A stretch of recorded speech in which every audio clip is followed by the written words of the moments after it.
ঠাকুরগাঁওয়ে ইট প্রস্তুত ও ভাটা স্থাপন আইন লঙ্ঘনের দায়ে একটি ইট ভাটায় 2 লাখ টাকা জরিমানা করেছে ভ্রাম্যমাণ আদালত।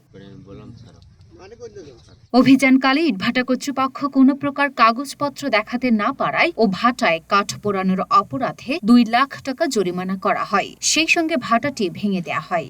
আশেপাশে কোনো জিরাত হচ্ছে না, হ্যাঁ, ওই যে গাছের ফল হচ্ছে না, ফল ফাটে ফাটে পড়ে যায়। সুপারি যেমন সুপারি একবারে হচ্ছে না, হ্যাঁ, আশেপাশে ছাই পড়ে নষ্ট হয়ে যায়।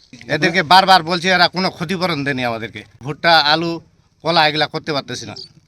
আমাদের এলাকার পরিবেশ নষ্ট হয় এবং আবাদ পানির ক্ষতি হচ্ছে এবং আমাদের আশেপাশে আবাদগুলো সুবিধা মতো হচ্ছে না এবং এখানকে বহুত আর কি বাইরে থেকে ছেলেপেলে আসে, এখানে আড্ডা মারে, গাঁজা খায়, ফেন্সিডিল খায়, সব এলাকার লোকজন এখানে আসে।